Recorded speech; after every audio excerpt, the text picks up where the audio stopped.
The rain falls in sheets across the muddy streets of Silver Peak, Colorado Territory, turning the world into a blur of gray and brown. And in the trembling hands of a woman who huddles beneath the weathered awning of Morrison's General Store, a wanted poster grows damp at the edges, the ink beginning to run across the printed face that stares back at her with hollow, desperate eyes. Her own face, rendered in stark black and white above words that might as well be a death sentence. $5,000 reward for the capture of Catherine, the widow, Hartwell.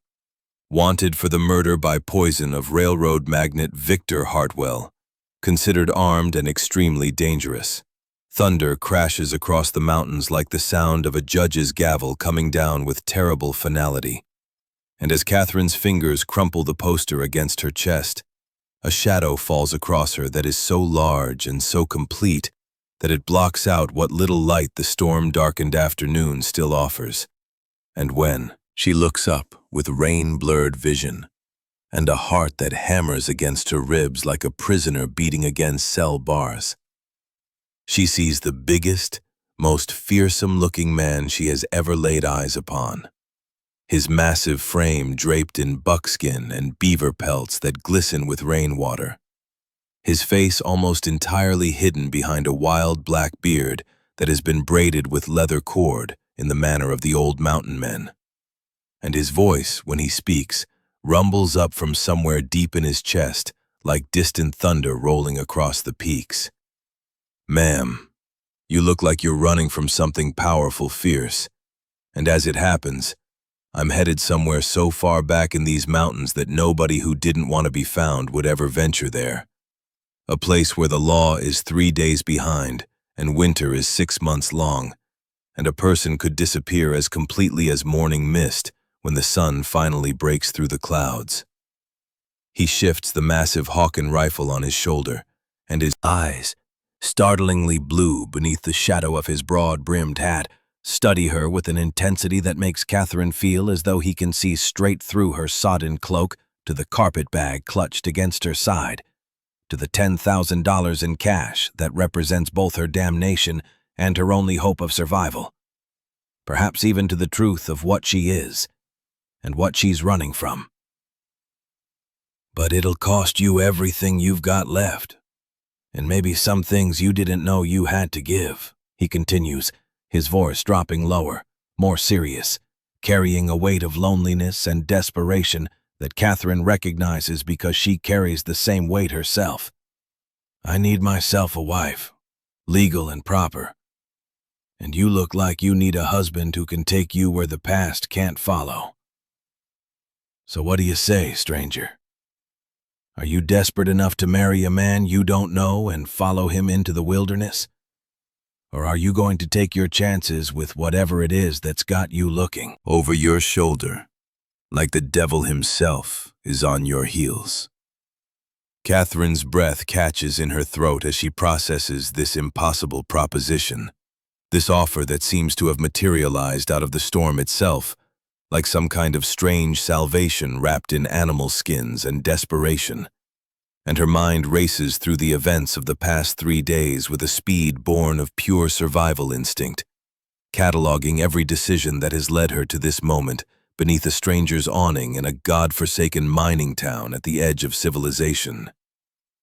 3 days ago she had been Catherine Hartwell, wife of one of Denver's most prominent railroad magnates, living in a mansion on Capitol Hill with servants and fine china and all the trappings of wealth that should have made her happy, but instead had made her feel like a bird in a gilded cage, beautiful and useless and utterly trapped.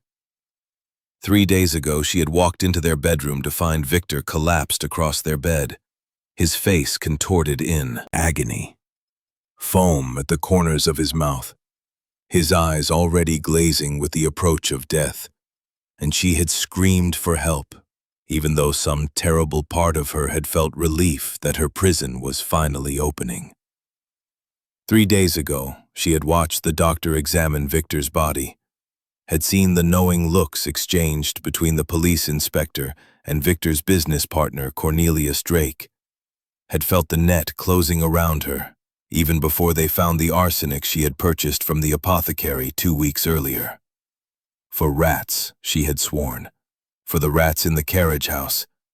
But nobody believed her. Because why would a wealthy woman concern herself with rats when she had servants to handle such unpleasant matters? 3 days ago, she had realized with crystalline clarity that she had been framed with meticulous precision. That Drake had orchestrated Victor's murder and her downfall with the kind of attention to detail that had made him successful in business, and that unless she ran, immediately, she would hang for a crime she didn't commit, while the real killer inherited Victor's share of the railroad company and grew rich on her husband's blood. The rain continues its relentless assault on the town, turning the streets into rivers of mud that suck at wagon wheels and horse hooves, and Catherine can hear the sound of men's voices coming from the saloon across the way. Rough voices raised in laughter and argument, and her heart nearly stops when she recognizes one of those voices as belonging to Deputy Harlan Stone, a man she knows from Denver society events, a man who would certainly recognize her despite the trail dust and the tattered cloak and the desperate attempt she's made to transform herself from a lady of quality into just another anonymous woman fleeing west in search of a new beginning. The mountain man follows her gaze, his eyes narrowing as he tracks the direction of her fear, and Catherine sees something shift in his expression, a kind of understanding that comes from his own experience with running and hiding and trying to escape the past. And when he steps closer to her, positioning his massive body between her and the saloon's line of sight, she realizes that he's protecting her without even knowing what she's done or who she is, acting on pure instinct to shield someone weaker from potential danger. Name's Josiah McAllister, but most folks who know me call me Bear on account of my size and my temperament and the fact that I've lived more like a wild animal than a civilized man for the better part of 8 years now, he says, and there's something almost apologetic in his tone, as though he's explaining himself to someone who might matter, someone whose opinion he might actually care about, despite having known her for all of 3 minutes. I've got a homestead up in the San Juan Mountains, a valley so beautiful it'll break your heart, and so isolated it'll break your spirit if you're not careful. And I've got a cabin there that's solid and warm, and proof against the winter storms that can bury a man in snow 15 feet deep if he's not prepared for them. He pauses, and Catherine can see him struggling with words, with the vulnerability of admitting need, with the embarrassment of a proud man forced to ask for help from a stranger. The territorial governor has passed a new law saying that all land claims in the high country have to be filed by married men with established homesteads, families that prove they're settling the land proper and not just using it for seasonal trapping or mining. And if I can't prove I've got a wife and a working homestead within 90 days, my claim gets auctioned off to the highest bidder, which will be one of the mining companies that want to tear up my valley looking for silver that probably isn't even there. His voice roughens with emotion, with a pain that he's trying very hard to keep contained. I buried my first wife and my daughter in that valley 8 years ago, before the war, before everything went to hell. And I made them a promise that I'd keep the land we'd chosen together, that I'd build the home we'd planned, that their graves would always have wildflowers and someone to tend them. He looks directly at Catherine now, and she can see the desperation in those startlingly blue eyes, the same desperation she knows must be reflected in her own. I've spent 3 days in this town trying to find a woman who'd be willing to enter into a marriage of convenience, a business arrangement, plain and simple. But every woman I've talked to has taken one look at where I live and how I live, and decided she'd rather take her chances with loneliness or poverty or whatever else she's running from than follow me into those mountains. Catherine's mind works frantically, weighing options that all seem equally impossible, calculating odds that all seem stacked hopelessly against her. and she thinks about the journal hidden in her carpet bag. Victor's personal diary that she'd grabbed in those frantic moments before fleeing Denver. A leather-bound book filled with her late husband's meticulous handwriting, detailing business deals and stock manipulations and payments to territorial officials. A book that might contain the evidence she needs to prove Drake's guilt, if only she had time to read it properly. Time to understand what Victor had known and when he had known it, and whether he had realized that his partner was planning to kill him. She thinks about the wanted poster crumpled in her hand, about the $5,000 reward that will bring every bounty hunter and desperate man in the territory looking for her, about the fact that her face is probably being distributed to every sheriff's office and rail station and telegraph office between here and the Mexican border.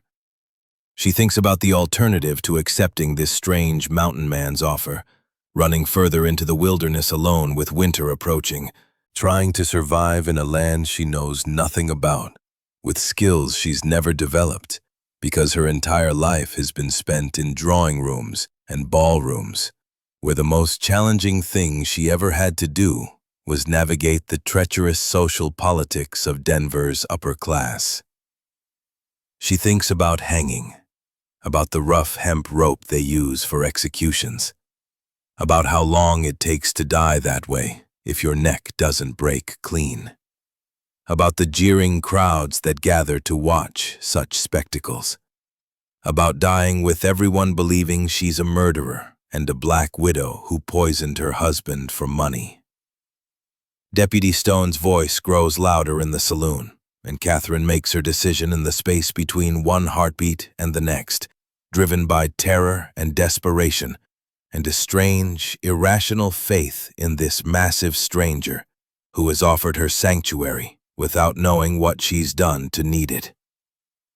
"I'll do it," she says, and her voice comes out stronger than she expected, carrying echoes of the educated, refined woman she used to be, despite her attempts to sound common and unremarkable. "I need to disappear more than I've ever needed anything in my life, and you need a wife to keep your land and honor your promises to the dead. So we'll help each other survive whatever hells we're running from." She straightens her spine, drawing on reserves of courage she didn't know she still possessed, and looks this Bear McAllister directly in his storm-blue eyes. "But we do this properly, with a real ceremony and legal papers and everything documented so that nobody can question the legitimacy of our marriage or your claim to that land. Because if we're going to do this desperate thing, we're going to do it in a way that actually protects us both." Bear nods slowly, and something that might be respect flickers across his weathered features. Appreciation for a woman who can think clearly even while being hunted, who can negotiate terms even while terrified, who understands that survival often requires making bargains with the devil you don't know to escape the devil you do. "We'll go to Preacher Silas Coldwell right now, this very minute, before either of us can think better of this insane arrangement, and we'll get ourselves legally married with witnesses and papers that'll hold up in any court in the territory," he says, and then his voice drops lower, becomes more serious, takes on the weight of a man making promises he intends to keep. "But you need to understand what you're agreeing to, Catherine. And it is Catherine, isn't it? Because that's what you called yourself when you said, 'I'll do it,' and your educated tongue slipped past whatever common name you've been trying to hide behind." He doesn't wait for her confirmation, just continues in that same inexorable tone. "Where I live, the nearest neighbor is a 2-day ride away. The nearest town is 3 days when the weather's good and impossible when it's not. And winter starts in October and doesn't let up until May, trapping us in that valley together, with nobody but each other for company and nothing but our own resources to keep us alive." He shifts his rifle again, a gesture that draws her attention to the reality of the wilderness she's about to enter. "You'll work harder than you've probably ever worked in your life, doing things you've never done before, learning skills that'll mean the difference between surviving and dying when the snow comes. And I won't coddle you or make allowances for your refined upbringing, or whatever softness you're used to. Because the mountain doesn't care about your past, and neither do I. Up there, all that matters is whether you can pull your weight and contribute to our survival. Catherine nods, accepting these terms because she has no choice but to accept them. Because the alternative is unthinkable. Because somewhere in the past 3 days of running and hiding and sleeping in haystacks and stealing food from unguarded kitchens, she has already begun the transformation from the useless, ornamental wife she used to be into someone harder and more desperate, and possibly more honest than she's ever been in her life. "I understand," she says simply. And then, because she's been raised to believe in honesty, even when lies might serve her better, she adds, "I should tell you that I don't know how to cook or clean or do any of the things a wife is supposed to do. That I've spent my entire life being waited on by servants and being decorative at social functions and being utterly useless in any practical sense. But I learn quickly, and I don't quit easily, and I promise you that whatever I lack in skills, I'll make up for in sheer determination not to die in your mountains." Bear's laugh is short and sharp, more surprised than amused, and he extends one massive hand toward her, a hand scarred and calloused and strong enough to break bones, or build houses, or cradle something precious with unexpected gentleness. "Then we've got ourselves a deal, Mrs. McAllister to be," he says, and when Catherine places her soft, unmarked hand in his rough one, she feels the strangest sensation, as though she's not just shaking hands with a stranger, but making a covenant with the mountains themselves, with the wilderness that will either kill her or forge her into someone entirely new. "Let's go get ourselves married before either of us comes to our senses and realizes just how crazy this whole arrangement really is. And then at first light tomorrow, we'll head into those mountains and see if you've got what it takes to survive in a world where everything you've ever known or been counts for absolutely nothing." They walk through the rain toward the small wooden church at the edge of town, and Catherine clutches her carpet bag tighter, feeling the weight of Victor's journal inside it, carrying the evidence that might someday prove her innocence or might just as easily condemn her further. And she realizes with a strange mixture of terror and exhilaration that she's about to become a different person entirely. That Catherine Hartwell, the accused murderer, is about to disappear, and Catherine McAllister, the mountain wife, is about to be born. And she has absolutely no idea whether this transformation will save her life or simply delay her death in a different, more isolated setting where nobody will ever find her body when the end finally comes. Dawn breaks over the mountains with a clarity that seems almost cruel in its beauty, painting the snow-capped peaks in shades of rose and gold that Catherine would have once thought impossibly romantic, but now understands as merely the indifferent face of nature, preparing to test whether she deserves to survive in this harsh and unforgiving landscape. And as she struggles to mount the sturdy pack horse that Bear has provided for her, a patient mare named Duchess, who seems to understand that her new rider has absolutely no idea what she's doing. Catherine feels every muscle in her body protesting the very idea of 3 days on horseback through terrain that grows more treacherous with each passing mile.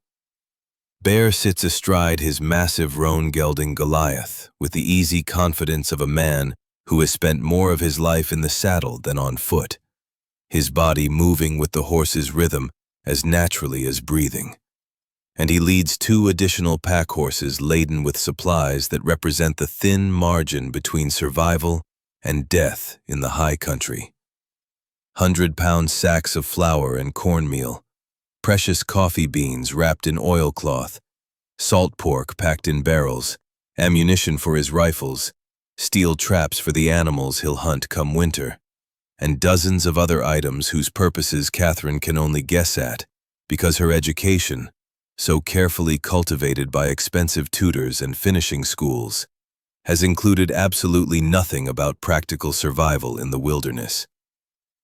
The town of Silver Peak disappears behind them as they climb the first ridge, swallowed by morning fog that rises from the valleys like breath from the earth itself. And Catherine realizes with a finality that makes her stomach clench that she has just severed every connection to the world she knew. That there is no going back now, even if she wanted to. That she has committed herself irrevocably to this journey and to this stranger whose last name she now shares and whose life she has entered like an actress stepping onto a stage without knowing her lines or even what play is being performed. The trail follows a creek through dense pine forests where the morning light filters down in golden shafts that illuminate dust motes and pine pollen drifting through the air. And for the first few hours, Catherine manages to maintain some semblance of dignity despite the borrowed men's clothing that Bear had somehow procured for her. Rough canvas trousers and a wool shirt and a leather vest that smells of smoke and horses and the previous owner's sweat. Because terrain is relatively gentle, and Duchess seems content to follow Goliath without requiring much guidance from her incompetent rider. Catherine tries multiple times to engage Bear in conversation, asking questions about his land and his life and the valley where they're heading, partly because she's genuinely curious about the man she's married, and partly because the silence between them feels oppressive and strange, weighted with all the things they're not saying to each other, heavy with the secrets they're both carrying like invisible baggage that's somehow more burdensome than the physical supplies loaded onto the pack horses. Bear answers her questions in monosyllables and grunts, offering information so sparingly that Catherine begins to wonder if he regrets their hasty marriage already, if he's calculating whether the benefit of keeping his land claim is worth the trouble of having an utterly useless city woman accompanying him into the wilderness. And she's just about to give up on conversation entirely when he finally speaks in complete sentences, turning in his saddle to look back at her with those unsettling blue eyes that seem to see far too much. You need to stop talking so much because you're going to need that breath soon enough. And besides, up in these mountains, silence is a kind of language all its own, teaching you to listen to the wind and the birds and the movement of animals through the underbrush, training you to hear danger before it arrives and opportunity before it passes you by, he says, and there's no cruelty in his voice, just a matter-of-fact assessment of the reality they're entering. The trail's going to get steep now, climbing up through switchbacks where one wrong step from your horse means a fall of 100 feet or more onto rocks that won't care how refined you are or what kind of life you left behind in Denver or wherever you came from. And you're going to need to focus all your attention on staying alive instead of trying to fill the silence with words that don't matter anyway. Because we've got months ahead of us to learn each other's stories if we decide we want to share them. Catherine wants to protest that she hasn't mentioned Denver, that she's been careful not to reveal anything about her past. But then she realizes that of course this mountain man has already deduced where she's from, based on her accent and her bearing, and the 100 small ways that privilege marks a person even when they're trying to hide it. And she falls silent as Bear promised she would, because the trail suddenly narrows and begins to climb at an angle that seems impossibly steep, winding back and forth across the face of a mountain where loose scree shifts treacherously under the horse's hooves, and the drop-off on the downhill side grows more terrifying with each switchback they navigate. Duchess balks at a particularly narrow section where the trail crumbles at the edges and a fallen boulder has reduced the passable width to barely more than the span of a horse's body, her ears flattening back against her skull and her muscles bunching with the desire to turn around and flee back down to safer ground. And Catherine feels panic rising in her throat like bile, because she has absolutely no idea how to convince this animal to continue forward when every instinct the mare possesses is screaming at her to refuse. Bear dismounts from Goliath with a fluid grace that seems impossible for a man his size, and he walks back to where Catherine and Duchess have frozen in the middle of the trail, and without asking permission or offering explanation, he reaches up and lifts Catherine from her saddle as though she weighs no more than a child, setting her feet on the rocky ground and then taking Duchess's reins with one hand while extending his other hand toward Catherine in clear expectation that she'll take it and let him guide her across the treacherous section. The horse can feel your fear running through the reins like electricity through a telegraph wire, making her more afraid because she figures if you're scared, then there must be something genuinely terrifying ahead. And that fear feedback creates a spiral that can get both of you killed if you don't break it somehow. Bear explains as he leads both Catherine and Duchess across the narrow passage with steady confidence, his boots finding purchase on rocks that look too loose to support any weight, his voice low and calm in a way that soothes both woman and horse.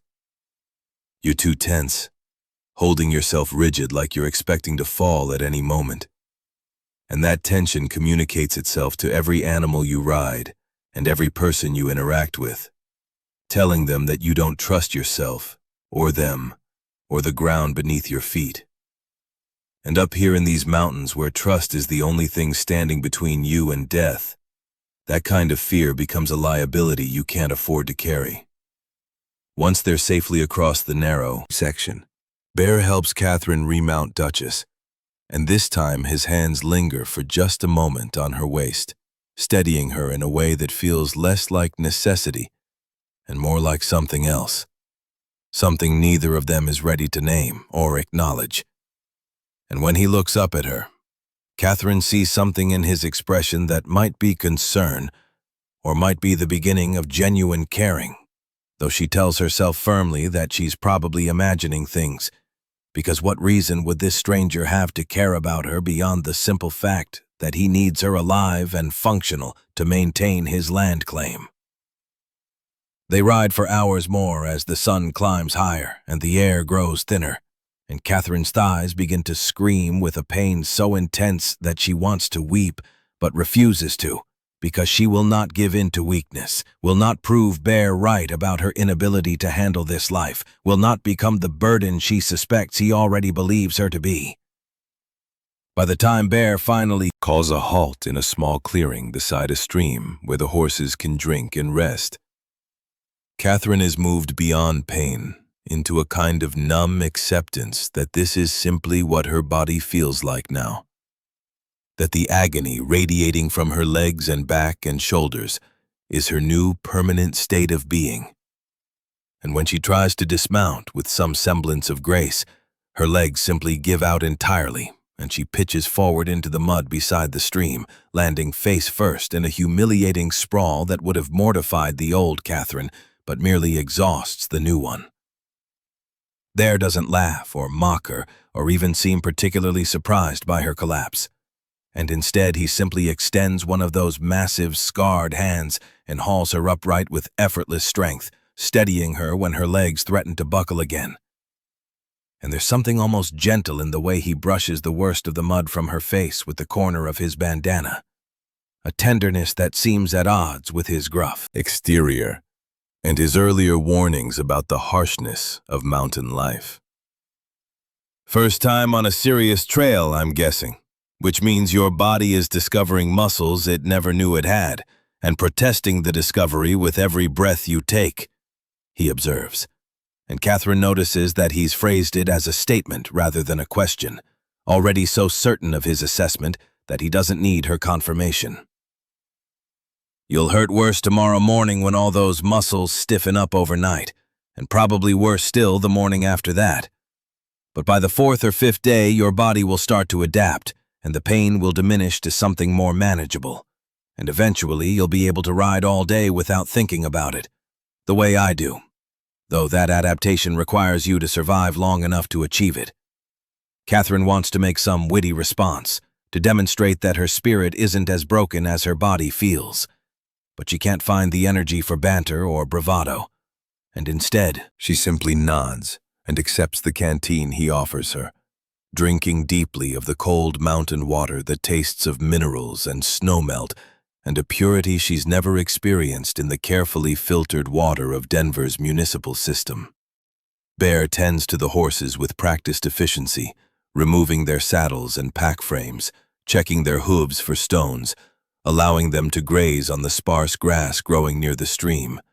And Catherine watches him work with a growing awareness that everything this man does is informed by years of experience and hard-won knowledge, that his movements contain no wasted motion or unnecessary flourishes, that he approaches survival with the same kind of focused intentionality that successful businessmen apply to their commercial enterprises, except that the stakes here are infinitely higher than mere profit or loss. I need you to gather firewood while I handle the horses, and I need you to look for pieces about as long as your arm that are dead and dry. Not green wood that'll smoke like a signal fire and announce our presence to anyone within 5 miles. Bear says, and it takes Catherine a moment to realize that this is an order rather than a suggestion, that he expects her to actually perform this task despite her exhaustion and her complete ignorance of what constitutes appropriate firewood. There's plenty of deadfall in these woods, branches that have fallen from the pines and dried out over the summer. And what you're looking for is wood that snaps cleanly when you break it rather than bending or tearing. Wood that feels light for its size because all the moisture has evaporated out of it. And you'll need to gather enough to keep a fire going for several hours because the temperature drops fast once the sun goes down. And you're going to want that warmth more than you've ever wanted anything. Catherine forces her protesting body into motion, stumbling into the forest on legs that feel like they belong to someone else. And she quickly discovers that identifying dead and dry wood is considerably more difficult than Bear made it sound. That many branches that look promising turn out to be rotten and crumbling or still green underneath their dried-out exterior bark. That gathering enough for several hours requires far more trips back and forth than she anticipated, because she can only carry 3 or 4 pieces at a time without dropping them, and that the simple act of bending down to pick up fallen branches makes her abused muscles scream with renewed agony. She returns to the clearing with her first armload of wood, feeling absurdly proud of this small accomplishment, only to have Bear examine her selection and shake his head with what might be disappointment or might be resignation. And Catherine feels a flash of anger at his dismissiveness before she notices that he's already building a small fire with wood he gathered himself while she was gone. Wood that looks identical to what she collected, except that somehow his burns cleanly, while hers would apparently produce nothing but smoke and frustration. That'll do for tonight, since you're just learning and I didn't really expect you to get it right on the first try. But tomorrow I'll teach you properly how to identify good firewood by sound and weight and texture, because this is knowledge that could save your life someday if you get separated from me, or caught out in a storm, or any of the 100 other disasters that can befall people in these mountains, Bear says as he coaxes flames from his carefully arranged tinder. And Catherine notices that his criticism is delivered without malice or condescension, stated simply as fact in the same way he might observe that the sky is blue or that water runs downhill. By the time full darkness settles over their camp, Bear has coffee boiling in a battered tin pot and salt pork sizzling in a cast-iron skillet that he's positioned over the fire with the ease of long practice. And the smells of cooking food make Catherine's stomach clench with hunger so intense it borders on nausea, because she realizes she hasn't eaten anything substantial since yesterday morning, having been too nervous and too busy fleeing to think about food until this moment, when her body is demanding fuel with an urgency that cannot be ignored. Bear looks at her across the fire, his face half illuminated by the dancing flames and half lost in shadow, and Catherine sees something shift in his expression, some internal debate being waged and decided, before he speaks again in that low, rumbling voice that she's already beginning to recognize as the sound of uncomfortable honesty. I was expecting you to know at least the basics of cooking. Figured any woman would have picked up that much even if she had servants doing most of the work. But I can see from the way you're looking at this skillet that you genuinely have no idea what to do with it, which means I'm going to have to teach you everything from the absolute beginning. And that's going to take time and patience that we don't really have, because winter comes early in the high country, and we've got about 6 weeks to prepare the homestead before the first serious snows hit. He doesn't wait for her to confirm or deny his assessment, just continues with that same matter-of-fact tone. So here's what we're going to do. I'm going to show you once how to cook this meal, explaining what I'm doing and why I'm doing it. And then tomorrow night, you're going to cook it yourself while I watch and correct your mistakes. And we're going to keep doing that with every meal until you can prepare basic trail food without burning it or poisoning us, or wasting supplies that we can't afford to waste. Because up in my valley, there's no restaurant to visit if you ruin dinner, and no servants to fix your mistakes. Just the two of us, and whatever we can grow or hunt or preserve from the land. Catherine watches as Bear demonstrates the art of cooking over an open fire, his huge, scarred hands moving with surprising delicacy as he turns the salt pork to ensure even cooking, as he mixes flour and water and bacon grease in a separate pan to create what he calls trail biscuits, as he monitors the coffee to prevent it from boiling over. And she tries desperately to memorize every step and every technique, even though her exhausted brain feels like it's trying to absorb information through a thick fog of fatigue and pain. When he finally declares the food ready and serves her a portion on a tin plate that's probably older than she is, Catherine discovers that she's so hungry that even this simple fare tastes better than the elaborate French cuisine that was regularly served at her Denver mansion, and she eats with an enthusiasm that would have shocked her former social circle, using her fingers to tear apart the biscuit because Bear hasn't provided forks and doesn't seem to think they're necessary for this kind of meal.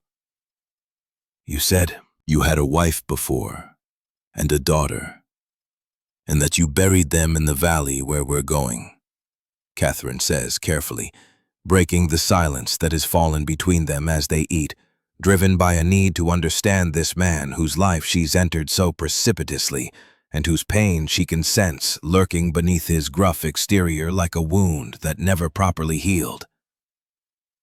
Will you tell me about them? Or is that one of the things we're not talking about because it's too painful to put into words? Because I understand if it is. I understand more than you might think about losses that cut so deep you can't bear to examine them directly.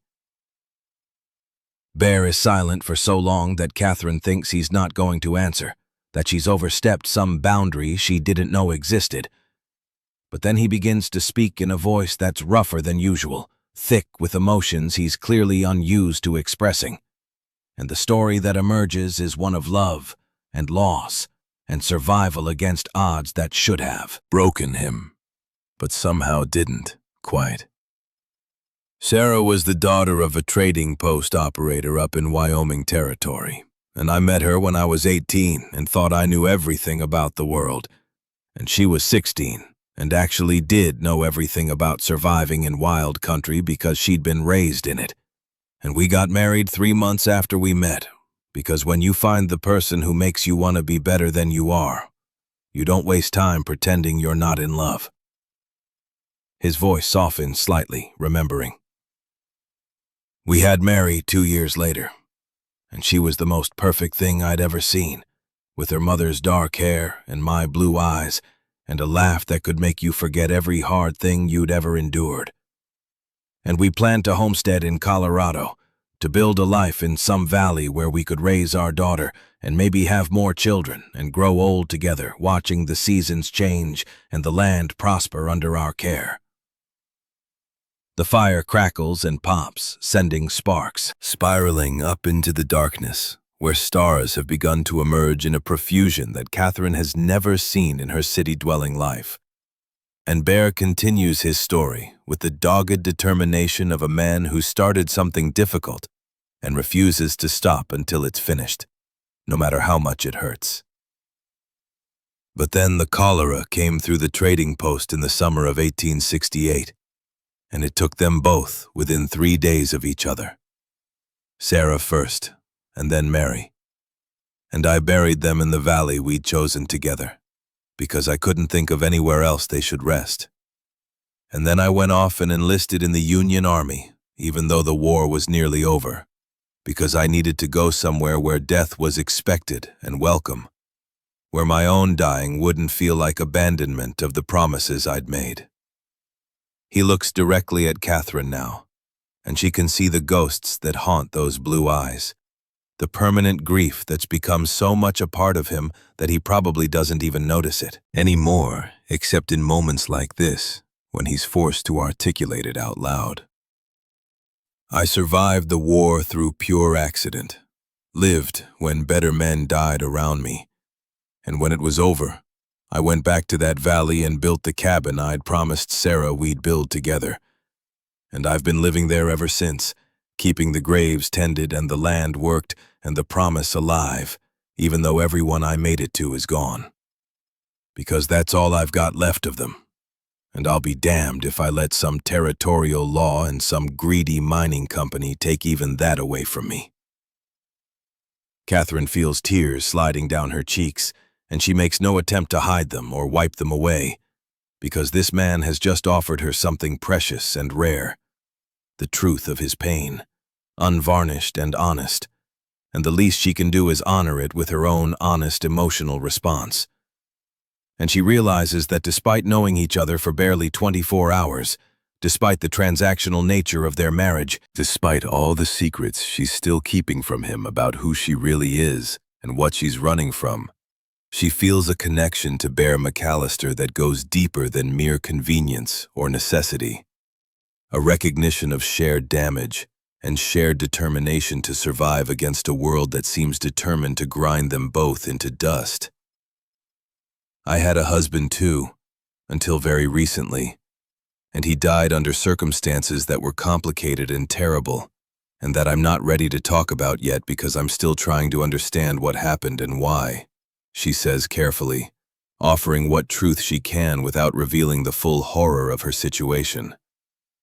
But I can tell you that our marriage was nothing like what you had with Sarah, that it was a business arrangement from the start, my father selling me to a man who wanted the social connections my family name could provide, and that whatever love might have existed between us died long before he did, suffocated under the weight of expectations and disappointments, and the fundamental incompatibility of two people who should never have bound their lives together in the first place. Bear nods slowly, accepting this partial confession without demanding more, and he pours her another cup of coffee from the pot, the gesture somehow conveying both comfort and understanding. And Catherine realizes that this is what their marriage might become if they're both lucky and both willing to work at it. A partnership built on mutual respect and shared survival, rather than on love or passion, or any of the romantic ideals she'd once believed were necessary for a successful union. We should get some sleep, because tomorrow's going to be even harder than today was. Longer hours in the saddle and steeper climbs, and a section of trail that runs along a cliff face where we'll need to lead the horses on foot because it's too narrow and too dangerous for riding, Bear says as he banks the fire and lays out 2 bedrolls on opposite sides of the dying flames. I know you're hurting and exhausted, and probably wondering if you've made a terrible mistake agreeing to come with me into these mountains. But I want you to know that I see you trying, Catherine. I see you refusing to quit or complain, even though you've got every reason to do both. And that tells me you've got the kind of strength that can't be taught, the kind that either lives in a person's core or doesn't exist at all. And if you can hold on to that strength for just 2 more days until we reach the valley, I think you might actually survive this life we're building together. Catherine wraps herself in the rough wool blanket Bear has provided, her body already stiffening into the promised agony of tomorrow's awakening, and she stares up at the impossible profusion of stars wheeling overhead in their eternal patterns. And she thinks about the wanted posters that are probably being distributed throughout the territory even now. About Deputy Stone and Cornelius Drake. And the web of lies that has turned her into a fugitive. About Victor's journal still hidden in her carpet bag, with its secrets waiting to be fully deciphered. And she makes herself a promise that echoes the one Bear made to his dead wife and daughter. She will survive this, will become strong enough for these mountains, will find a way to prove her innocence and claim the new life she's creating with this damaged, honest, unexpectedly gentle man who has given her sanctuary when the entire civilized world wants her dead. And nothing, not the law or the elements or her own weakness, will stop her from keeping that promise, because she has finally found something worth fighting for. And that something is the possibility of becoming a person she can actually respect when she looks at her reflection in mountain streams. A person who earns her place in the world through strength and determination, rather than through beauty and social connections and the accident of being born into privilege. That meant nothing, and taught her nothing about how to actually survive. The last thing Catherine hears before exhaustion drags her into sleep is the sound of Bear's low humming across the fire. A melody that might be a lullaby, or might be a hymn, or might be something he's making up as he goes.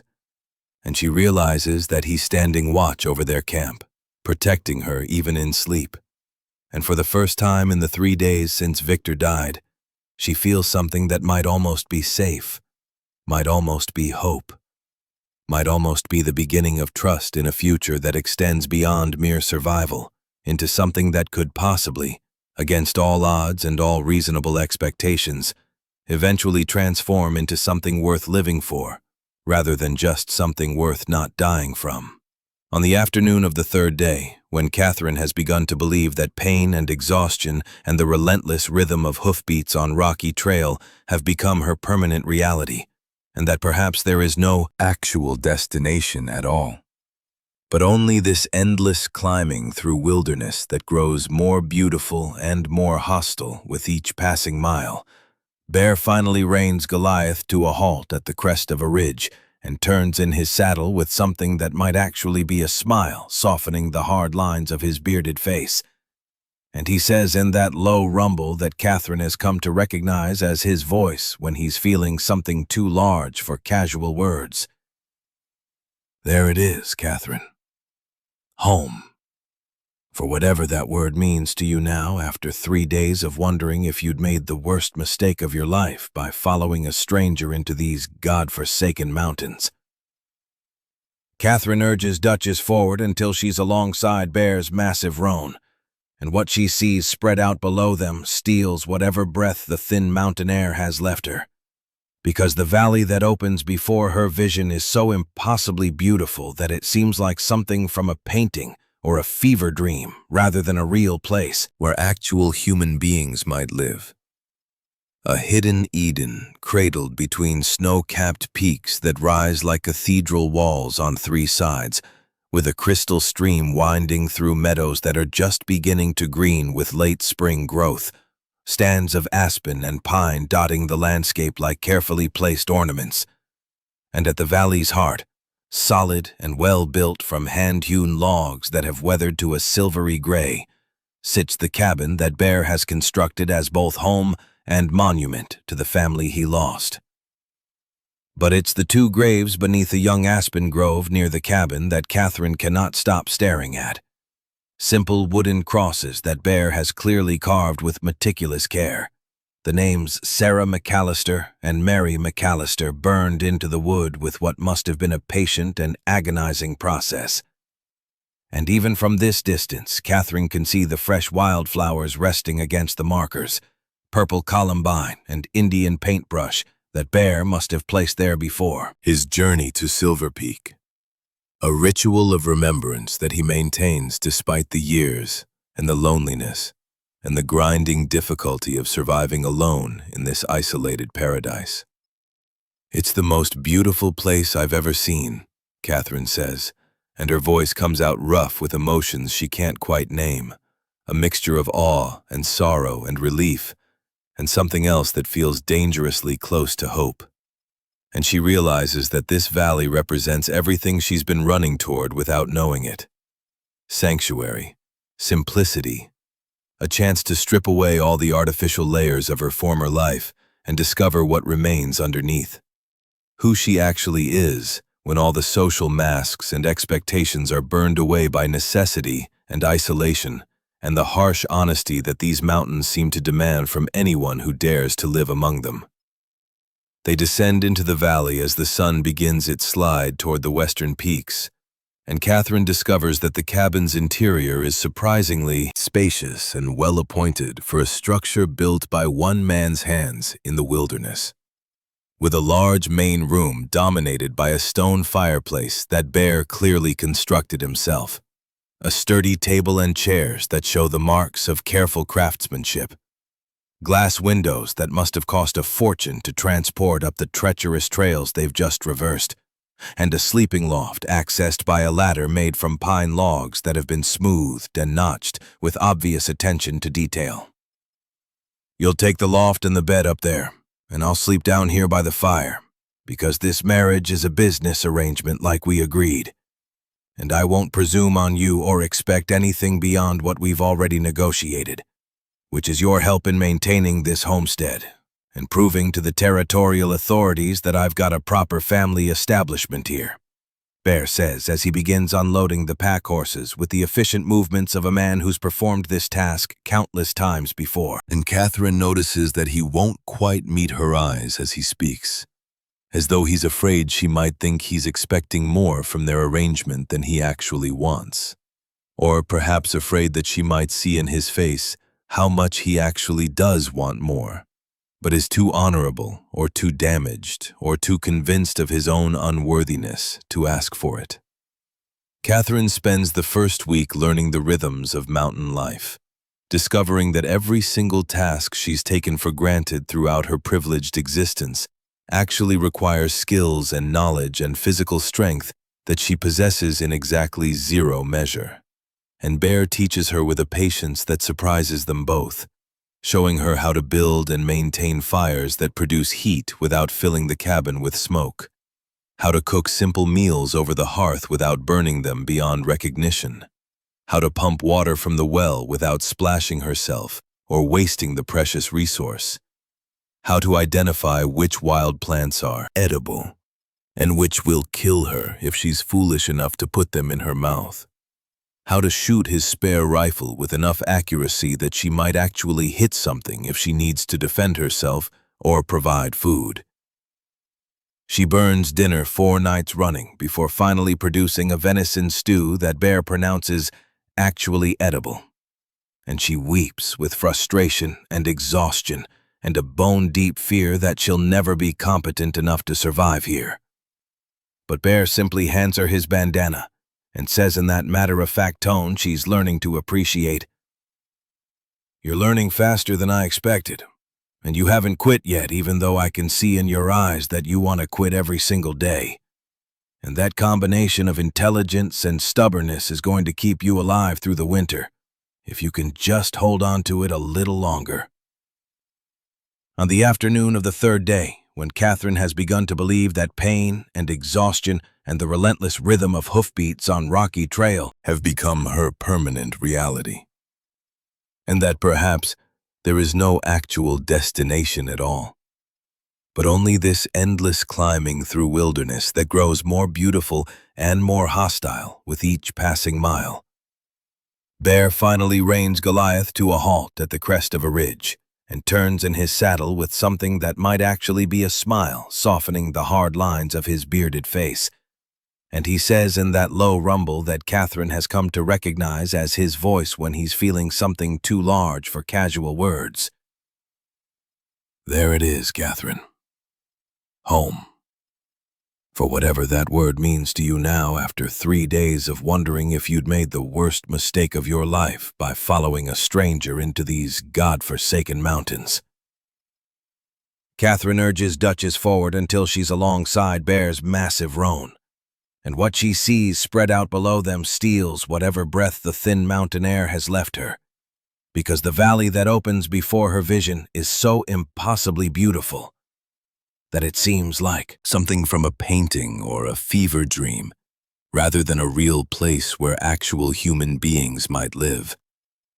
A hidden Eden cradled between snow-capped peaks that rise like cathedral walls on three sides, with a crystal stream winding through meadows that are just beginning to green with late spring growth, stands of aspen and pine dotting the landscape like carefully placed ornaments, and at the valley's heart, solid and well-built from hand-hewn logs that have weathered to a silvery gray, sits the cabin that Bear has constructed as both home and monument to the family he lost. But it's the two graves beneath a young aspen grove near the cabin that Catherine cannot stop staring at. Simple wooden crosses that Bear has clearly carved with meticulous care. The names Sarah McAllister and Mary McAllister burned into the wood with what must have been a patient and agonizing process.